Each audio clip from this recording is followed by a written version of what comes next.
Assalamualaikum warahmatullahi wabarakatuh.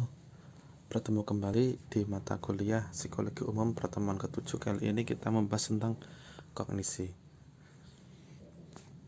Namun sebelum kita memulai perkuliahan pada hari ini, marilah kita berdoa terlebih dahulu supaya mendapatkan ilmu yang bermanfaat dan berkah.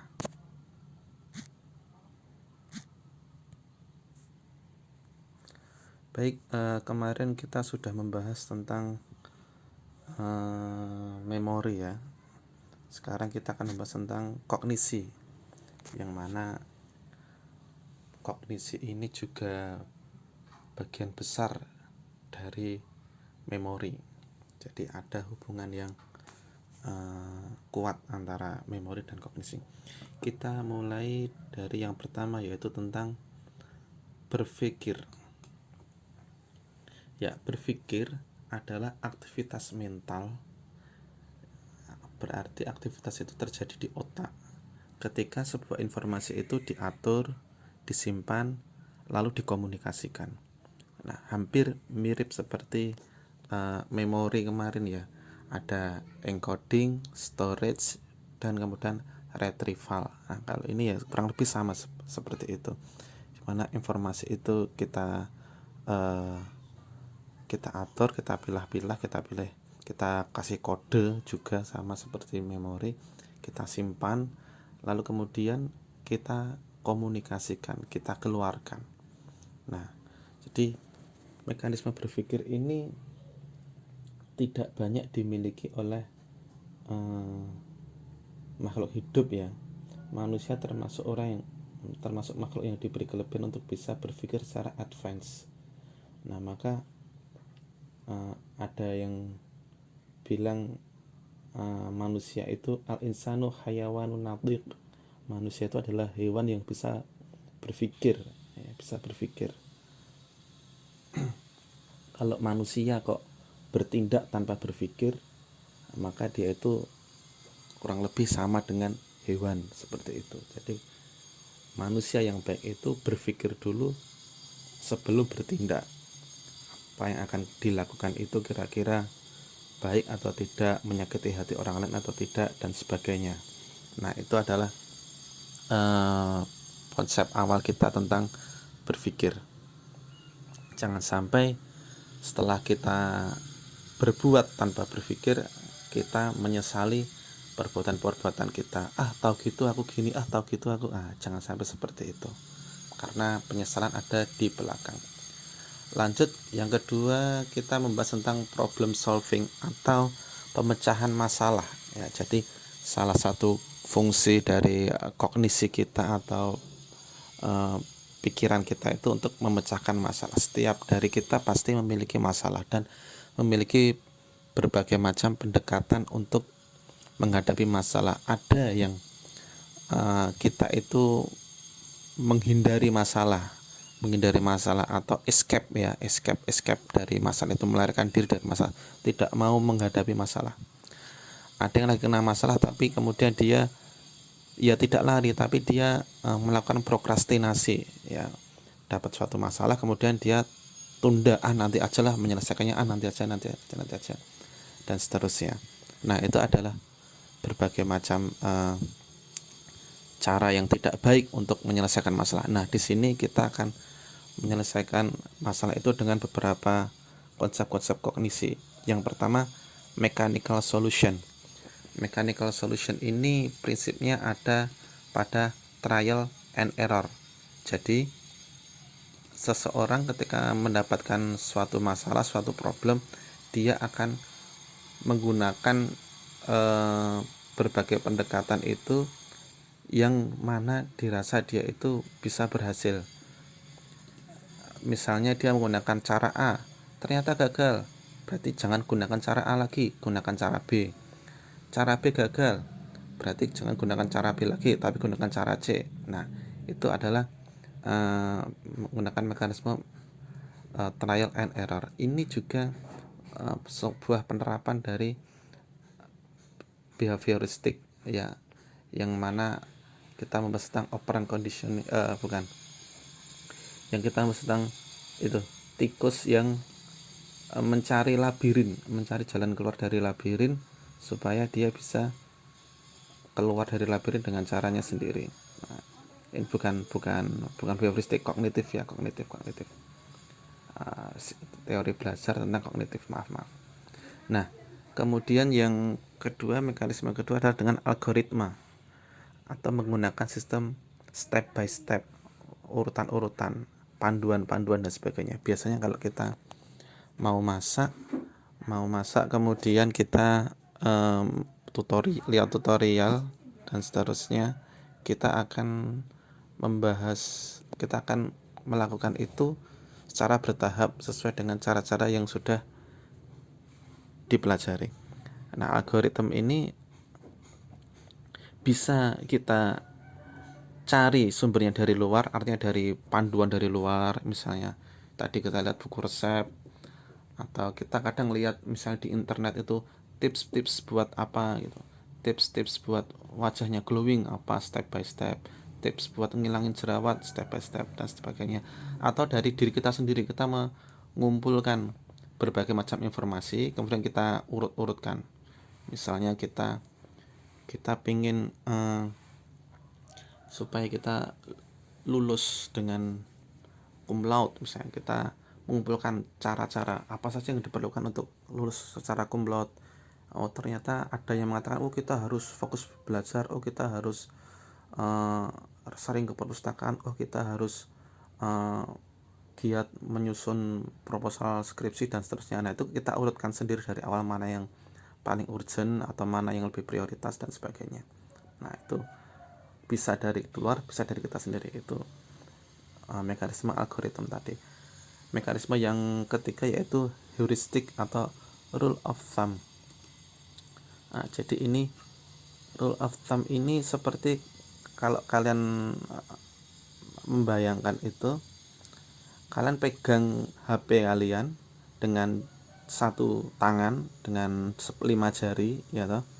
Kemudian coba kalian lepaskan jari kelingking kalian. Kira-kira HP-nya masih bisa terpegang apa tidak? Masih. Kemudian coba kita lepaskan jari manis kita. HP-nya masih terpegang apa tidak? Oh, masih. Ya, berarti bagus. Lalu kita coba lepaskan jari tengah kita. HP-nya masih terpegang tidak? Oh, masih. Ya. Kemudian kita lepaskan jari telunjuk kita. HP-nya masih terpegang tidak? Oh ya, masih. Kemudian kita lepaskan jari jempol kita, atau bisa terpegang apa tidak? Oh, ternyata tidak. Oh, berarti dari 5 jari itu atau dari 5 pendekatan masalah yang kita gunakan untuk problem solving, cuma satu yang paling memungkinkan untuk bisa digunakan. Nah, ini tergantung besar kecilnya barang yang kita pegang. Kalau barang yang kita pegang itu besar, ya kita kadang tidak hanya membutuhkan 1 jari, kadang 5 jari atau kadang 10 jari. Kalau problem solving yang kita lakukan itu untuk sesuatu yang kecil, tentu kita cuma 1 jari saja bisa.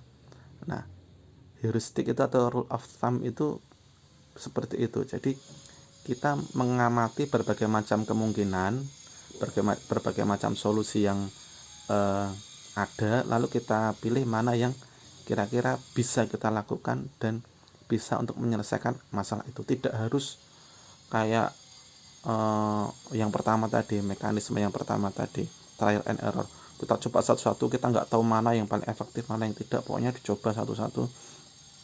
Tidak juga yang mekanisme kedua tadi harus urut, step by step, kita langsung to the point mana yang kira-kira paling realistis, seperti itu. Nah, itu adalah heuristik atau rule of thumb.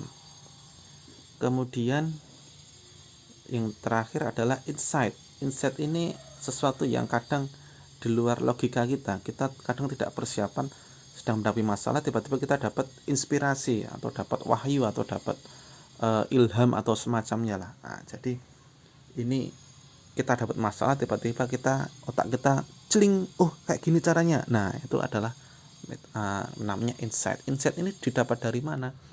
Insight ini didapat dari banyak hal. Bisa memang Kalau dari psikologis ya, dari pengalaman, dari ilmu pengetahuan, dari lingkungan dan sebagainya. Kadang lihat cara orang lain melakukan itu, oh orang lain melakukan kayak gini, oh aku bisa kayak gini, itu juga bisa. Kadang lihat dari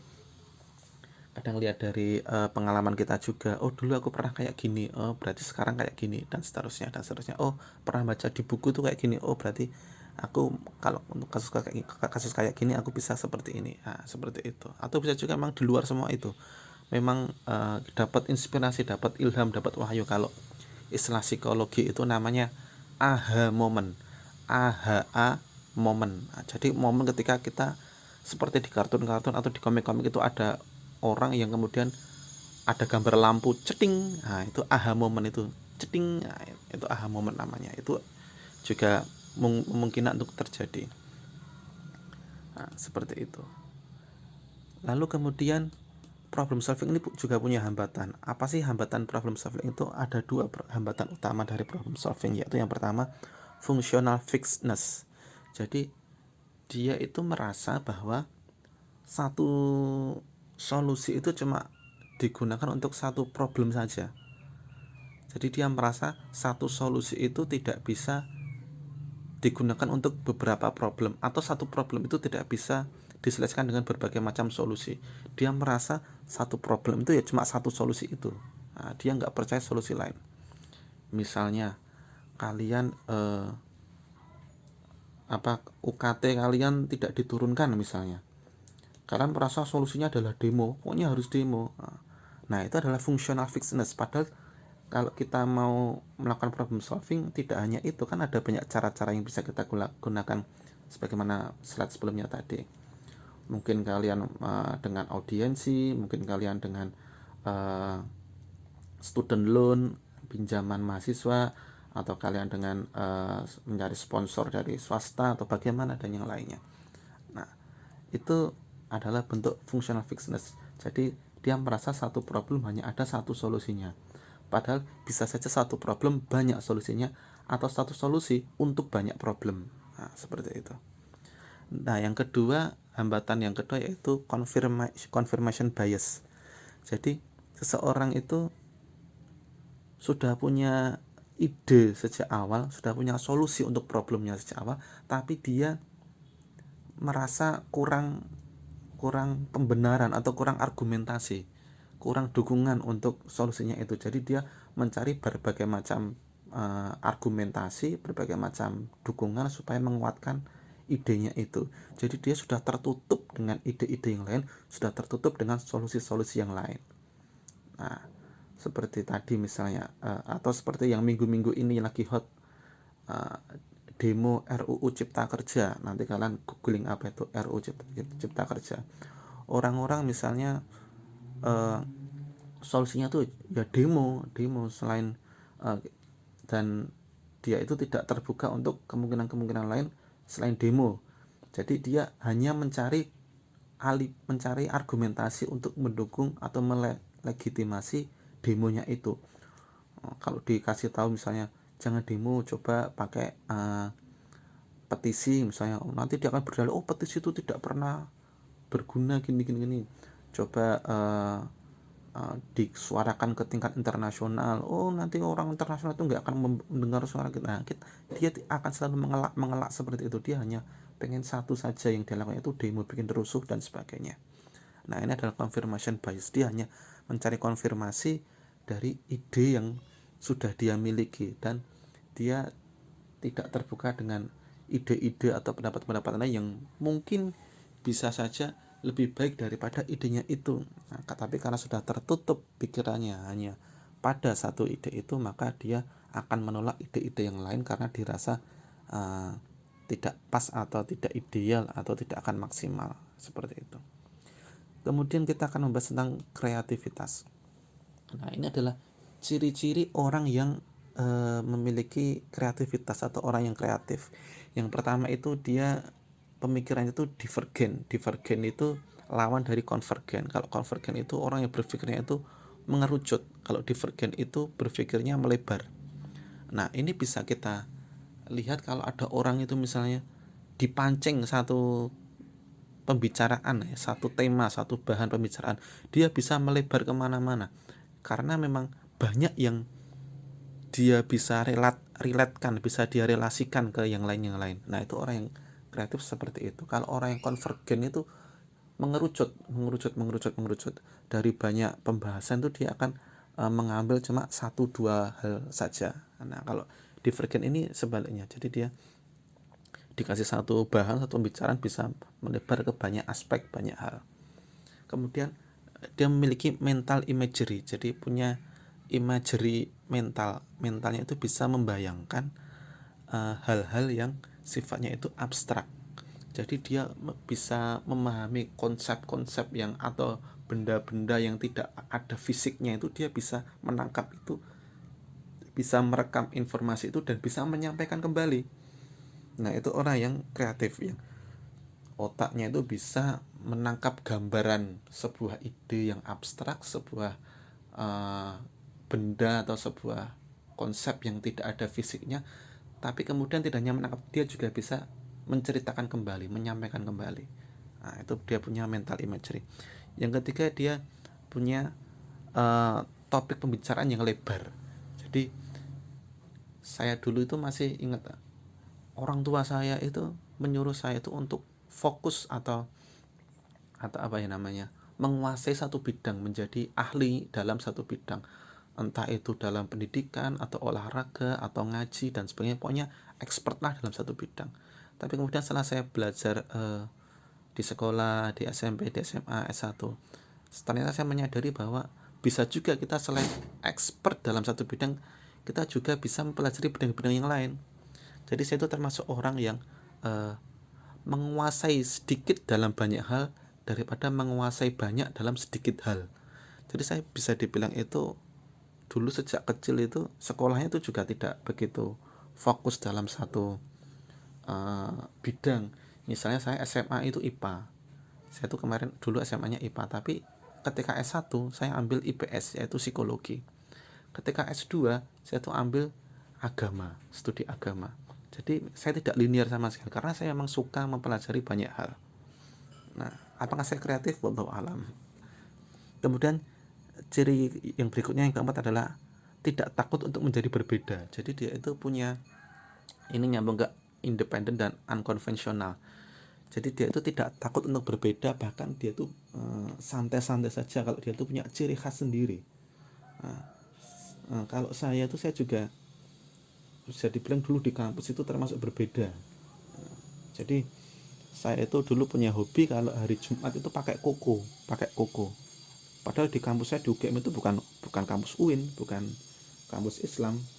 Tapi saya kalau Jumat itu kuliah hari Jumat pakai koko, dan ternyata saya pede-pede saja, bahkan banyak orang-orang lain juga ikut-ikutan. Selain itu saya juga lebih suka pakai celana kain. Saya tuh dulu kuliah nggak punya celana jeans dan sebagainya, dan saya pede-pede saja. Dan itu cuma sekedar contoh dalam berpakaian, tapi dalam berpikir pun orang yang kreatif itu harus punya pemikiran yang satu, tidak takut untuk berbeda, bukan selalu berbeda ya, atau bukan harus berbeda, tapi ketika dia punya pemikiran berbeda itu dia tidak takut karena dia meyakini pemikirannya itu dia independen, dia tidak tergantung pada satu ide tertentu seperti itu. Dan dia unkonvensional, jadi ketika menyelesaikan masalah itu dia dengan cara-cara yang anti mainstream, karena dia itu punya solusi yang tidak bisa diprediksi ya, unpredictable. Jalan pikirannya itu menarik, meloncat-loncat. Kadang kita juga senang kan kalau punya teman seperti itu. Ada saja ide-idenya itu, bahkan mungkin ide-ide yang gila itu, kita punya teman seperti itu kadang malah seneng. Oh iya menarik. Kadang ide-ide gila seperti itu muncul dari orang-orang yang kreatif, atau kalau zaman-zaman sekarang kadang bisa muncul juga dari orang yang kepepet. Nah itu. Kemudian kita intelijensi. Apa sih intelijensi itu? Yaitu kemampuan untuk memahami dunia. Yang satu ya, kemampuan untuk memahami dunia. Yang kedua, berpikir secara rasional atau logis. Yang ketiga, bisa menggunakan sumber daya secara efektif ketika mendapatkan tantangan atau masalah. Jadi intelijensi, kecerdasan itu sebenarnya tidak hanya masalah nilai atau masalah IQ ya, tetapi ada banyak komponen di situ. Nanti di buku itu bisa kalian lihat berbagai macam teori kecerdasan, berbagai macam tes IQ, tapi kita lihat konsep umum gambaran global tentang intelijensi, yaitu kemampuan seseorang melihat dunia, bagaimana dia melihat dunia. Orang yang tidak bisa melihat dunia, tidak bisa memahami dunia, ya berarti dia intelijensinya rendah, kecerdasannya rendah.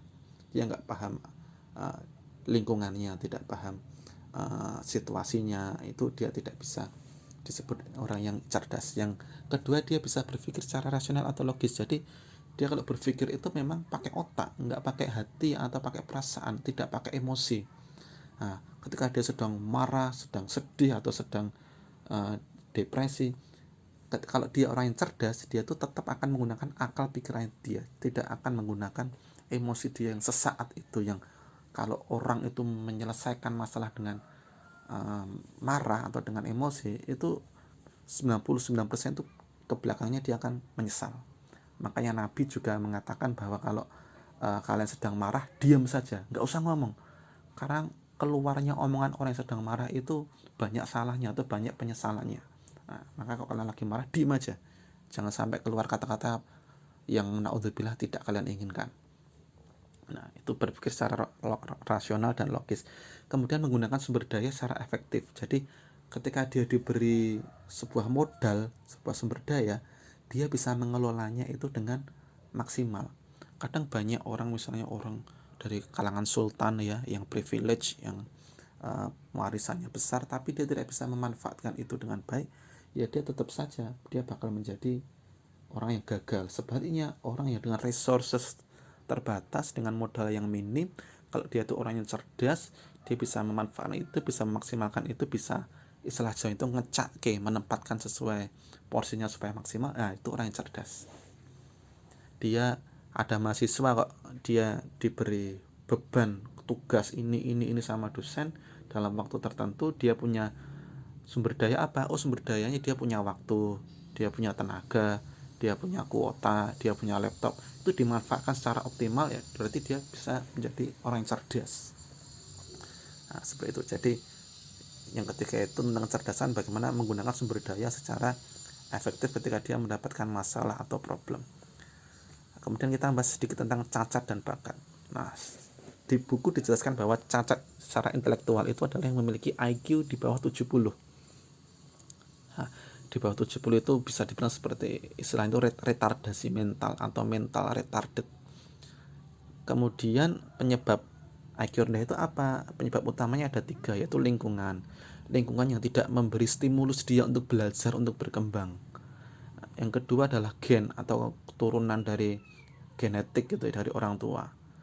Kemudian yang ketiga adalah makanan yang kurang gizinya. Kemarin kita bahas tentang omega dan seterusnya, itu bisa menimbulkan otak kita menjadi semakin rendah penggunaan kualitasnya. Sedangkan yang disebut orang yang berbakat itu adalah orang yang memiliki IQ di atas 130. Jadi kalian kalau tes IQ, kalau di tesnya 130 itu bisa dibilang berbakat. Saya terakhir tes IQ itu ketika SMA, skor saya 129. Jadi nyaris berbakat tapi tidak berbakat. Meskipun para peneliti di buku juga menjelaskan bahwa heritabilitas atau keturunan mewariskan IQ itu cuma porsinya itu sekitar 50%. Jadi kalau punya orang tua cerdas, punya ayah dan ibu yang cerdas, kemungkinan anaknya cerdas juga itu cuma 50%. Jadi seandainya dia punya 4 anak, ya 2 itu cerdas, 2-nya itu tidak itu bukan berarti terus dia retardasi mental, enggak, cuma yang cerdas cuma sekitar 50%. Seperti itu. Jadi kemungkinannya cuma 50%. Mengenai IQ ini juga sebenarnya juga bias budaya ya, artinya pembuat soal tes IQ ini kan orang barat yang memiliki budaya yang berbeda dengan kita di Indonesia. Maka kritik dari tes IQ ini adalah yang utama adalah bias budaya seperti itu. Ada memang budaya yang mengenalkan numerik, hitung-hitungan sejak usia dini, ada yang mengenalkan manner, mengenalkan tata susila sejak awal. Beda-beda seperti itu. Di kita mungkin di di Indonesia atau di Timur mungkin manner lebih utama daripada hitung-hitungan numerik seperti itu, tapi mungkin di Barat sudah berbeda, di budaya yang lain juga mungkin berbeda. Maka kritiknya tes IQ ini adalah bias budaya. Saya jadi ingat dulu itu, kalau kalian tahu grup band Leto, itu kan vokalisnya namanya Noe. Noe itu anaknya Cak Nun. Cak Nun itu MH Inun Najib, itu budayawan. Nah, Noe itu orang cerdas ya, dia cerdas banget. Dia tuh kuliahnya S1 itu di Kanada, 2 jurusan, fisika sama matematika. Nah, dia dulu SMA-nya di Jogja, di SMA 7 Jogja. Suatu hari kan di SMA-nya dia ada tes IQ. Kemudian setelah pembagian hasil tes IQ itu, setiap anak dapat kertas hasil nilainya masing-masing. Noe itu kemudian remas-remas kertasnya itu, kemudian dia lempar ke tempat sampah. Temennya ada yang mengamati perilaku Noe yang membuang kertas itu. Setelah semua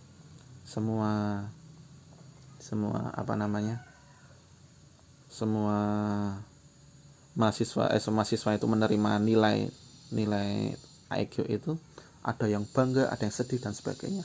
Noe itu bilang, alah sama angka kok percaya, itu kata Noe. Kemudian setelah semua siswa itu keluar dari kelas, teman yang mengamati tadi datang ke tempat sampah, mengambil kertasnya Noe. Dibuka kertasnya Noe, ternyata Noe itu tertinggi satu sekolahan. Nah, itu kata Noe yang memang cerdas, dan dia juga nggak percaya sama IQ. Saya juga memiliki kesalahan di situ ya. Jadi saya itu dulu ketika SMP, kelas 1 SMP ada tes IQ. Jujur saja, dulu saya SMP itu di SMP 5 itu termasuk SMP terbaik saat itu, se-DIY SMP 5 Jogja.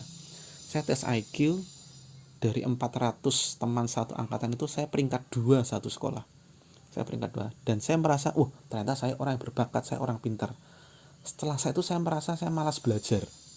Saya tidak bisa menggunakan resource saya berupa waktu dan tenaga. Sehingga akhirnya ketika saya kelas 3 SMP, itu satu angkatan ada 10 kelas, dan kelasnya itu berdasarkan ranking. Artinya kelas 3A itu yang paling pintar, 3B yang pintar kedua, 3C sampai 3J, sepertinya 9 lah, dulu 9J namanya. Nah, saya itu masuk ke J itu, jadi termasuk peringkat ke 10, jadi 10 kelas yang paling bawah sendiri. Ketika itu saya mulai insaf, saya mulai tobat, akhirnya saya mengejar ketertinggalan saya.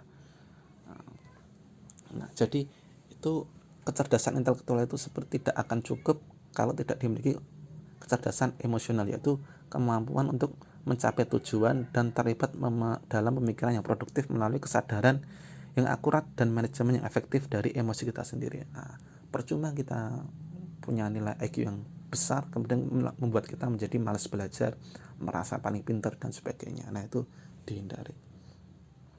Kemudian berikutnya adalah tentang bahasa. Bahasa adalah sistem untuk menggabungkan simbol-simbol sehingga jumlah pernyataan bermakna yang tak terbatas dapat dibuat dan dikomunikasikan kepada orang lain. Jadi bahasa itu termasuk kemampuan advance, kemampuan tingkat lanjut dari makhluk hidup yang hanya dimiliki sedikit saja, terutama manusia. Apakah hewan bisa berbahasa? Studi mengatakan beberapa hewan itu bisa menggunakan bahasa sebagai gagasan abstrak saja, bukan gagasan yang konkret. Tidak bisa berbahasa seperti manusia yang punya bahasa bagus, seperti itu tidak bisa. Beberapa hewan yang bisa itu seperti kakak tua, lumba-lumba, monyet, itu beberapa studi mengatakan mereka bisa. Nah, kemampuan bahasa ini juga menarik. Ada sebuah riset yang dulu masih ingat betul, saya itu ketika kuliah saya presentasi tentang bahasa di mata kuliah psikologi di S1 dulu. Saya menyampaikan sebuah cerita seperti ini. Ini cerita nyata. Ada seorang raja Perancis itu yang penasaran, sebenarnya manusia itu punya bahasa asli apa tidak sih?